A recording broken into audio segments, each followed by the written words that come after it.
We are here at Fort Whoop-Up National Historic Site. I am joined by Doran Degenstein, the executive director of the museum. Now, Doran, last time we were here, this room, as well as most of the museum, looked a lot different. I mean, it's just been a tremendous turnaround. I mean, it's gone beyond our wildest expectations. Probably several things that helped us to get where we were just by previous practice in the different floods. Little things like the firearms in here, rather than cutting the tabs, we unscrewed the tabs. It's quicker to rescrew the hangers than to replace them. So things like that. The biggest thing is we had completed a process where the entire facility has been photographed into grids. And so now in replacement, we can bring those grids back up, and it allows us to use volunteer staff to put things back in place. Right. So it's not so staff intense anymore. Well, speaking of volunteers, I know that you guys, you had a bunch of volunteers that just kind of jumped at a moment's notice when you found out that by the city that you had to evacuate because of the waters possibly flooding the historic site here. So, the big job now is putting everything back together. So in terms of man hours, from the time you found out that you can start putting things back together, how did that kind of come about?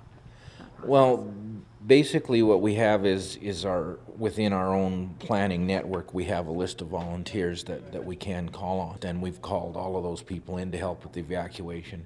It went very quick. And then the other thing that helped us is we didn't haul anything off site. We got a truck half loaded before we were ready to stand down. So at that point, you're already cutting your time down in the sense that you've got a lot of your stuff still here on site, and it's still in the same rooms. And 50 or 60 volunteers can do a lot of stuff in a hurry. Your big worry was that you're not going to be able to open on Canada Day. Yeah, and now the way that things are, by later this week, we will have virtually everything complete to the way it was before the flood. So that will give us a couple of days to go headlong into Canada Day preparation, and we will be celebrating what we call Dominion Day. We still stay old-fashioned, but so our Dominion Day celebrations will still continue.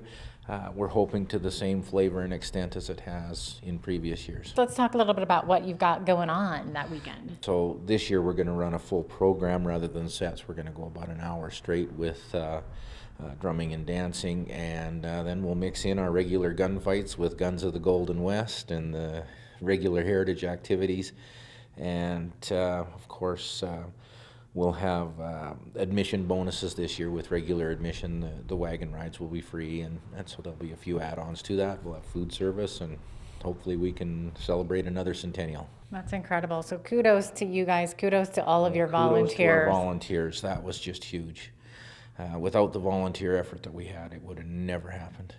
That's so awesome. Doran, thank you so much for joining us. Thank you. This is Doran Degenstein at the Fort Whoop-Up Historic Site, and good news is we're going to be open on Canada Day. Dominion Day, Canada Day, either or, yes, we'll be So here. come on down and celebrate with Doran and the crew.